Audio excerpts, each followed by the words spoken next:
Next question is, it seems that one of the largest impediments to promote higher quality teaching is determining who the high quality teachers are. What steps must be taken to collect viable metrics about the quality of individual teachers while also preventing teachers from simply teaching to a test? So I think part of the challenge is that we have really bad teacher evaluation systems across the country right now. If you look at most systems, they are 100% subjective based on what one individual, your principal, thinks about you. And that means that they're sort of highly volatile. But if you look at the data, it basically shows that the unbelievably vast majority of teachers in this country are rated as doing a good job, a satisfactory job. And so one of the things is that we are not differentiating. We're not identifying the highest performing teachers, because in an ideal world we would know who those people are, we would have them share their best practices and mentor others, and so we could learn from them. We'd also recognize and reward them. And then for the lowest performing teachers, we would know exactly who they are so that we could either quickly improve their practice or move them out of the classroom. And so that differentiation for the most part does not happen. I think that what DCPS has done with their new evaluation system, Impact, which looks at teacher performance through multiple lenses. So, part of their teacher evaluation is based on their student achievement growth, their gains in academic skills. Also, another part is based on observations of their classroom practice, and there are 5 observations that are conducted throughout the course of the year. Another piece looks at how the school overall is doing, so that you have both an individual and a team dynamic. And then finally, sort of the contributions to school community, or sort of some of the softer things. I think another piece that a recent Gates Foundation study found that there is a really high correlation between how students are evaluating their teachers and how effective those teachers are in gaining student achievement levels. So I think that that's a very, very interesting component that you all are allowed to evaluate your professors here at American, and now we're seeing that with high school students there's a very strong correlation as well, so I think that should be taken into account. And so we're seeing a massive shift right now across the country, a lot of this due to the race to the top competition that the Obama administration implemented over the last 18 months or so. That has really moved the needle significantly so that people are putting in place these new evaluation systems. And so I think you're going to see a lot of movement on that over the next 3 years. I kind of want to warn more against value added. I agree with a lot of the subjective measures, but I think that there's a danger in objectivity. If we give a precise number down to the thousandth of how much teachers have moved students, it sounds really good and really accurate, but really when we have a close to 60% margin of error, or 60 percentile margin of error, when we're at the 95% confidence interval, again, I'm throwing out numbers and it sounds really convincing. So when we have those great a variance in what we're actually seeing, basing that on how we're going to evaluate teachers, I think is kind of dangerous. From an objective side, we also, when we're looking at value added, have to look at their assumptions. They're either you have to statistically weigh out everything that is non-random. So if you're having teachers assigned to specific students, or if you're having students move during the year, then those get counted out. And mobile students are definitely a population that we want to be focusing on. But at the same time, do we want to hold teachers accountable for someone who they might have only taught for 10 days? So we're looking, there's a lot of back and forth on that. And ultimately, do we want someone's evaluation to be based on something that they don't really understand? So I would just sort of argue that good value-added models actually take those things into account. So if the kid's been in your classroom for 10 days, then they don't count for you. So you just have to have a good value-added model. And I would say that the margin of error is much, much larger for a 100% subjective evaluation system, which is what we have now. So the question is, if we don't have the perfect model, do we just stay with the really crappy model? Or do we move towards what we know right now is the best thing that we have? And even with all of the researchers who can tell you that there are certainly some issues with value-added growth models, they will also tell you that it is the best measure that we have right now. So moving towards at least a better model I think is the mindset that we have to have. And I agree with moving towards a better model. It's just that the better model necessarily warrants increased sticks and carrots for it. So in that it's backing up kind of greater rewards and punishments for teachers is something that I'm wary of. And also, as far as the, I'm sorry, I'm getting off track. Go ahead. This is above my pay grade. The next question from the audience. Rhee. Okay, the next question is, how much of the success of charter schools do you think is due to the fact that parents who enter the lottery in the first place are more likely to be supportive of their children's education? This is for the entire panel.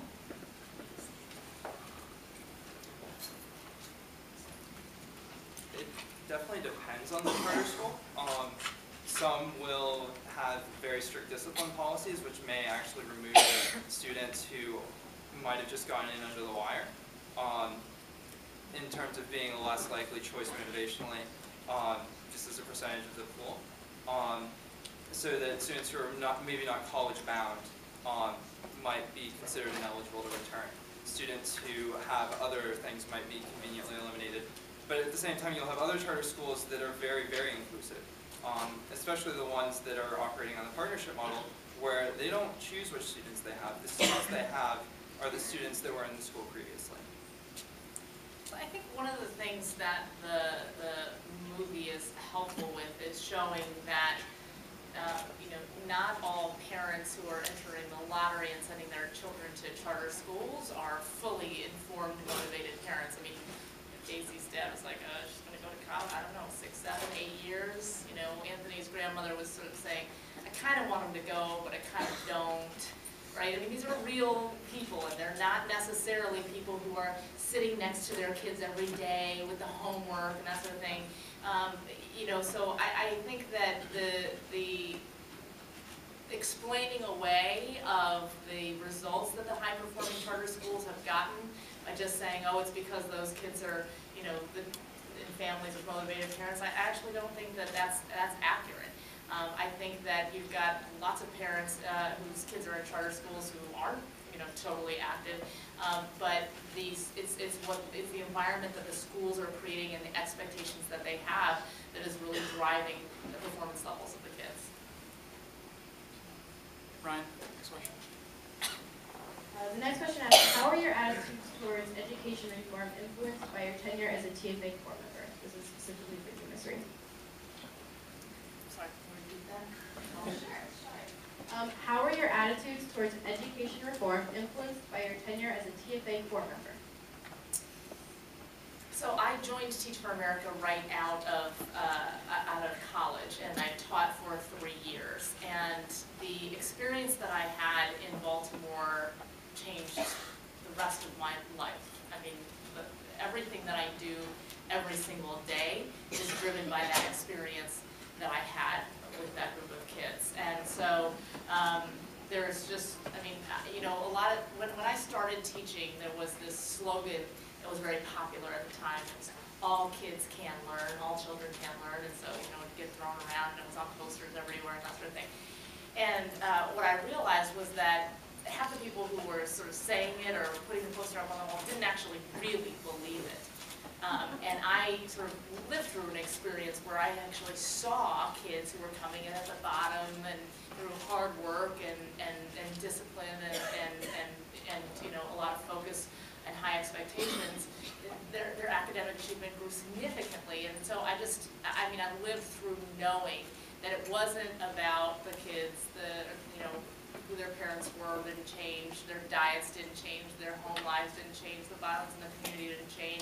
What changed was the adults who were in front of them every day and what we expected of them and what we did with them.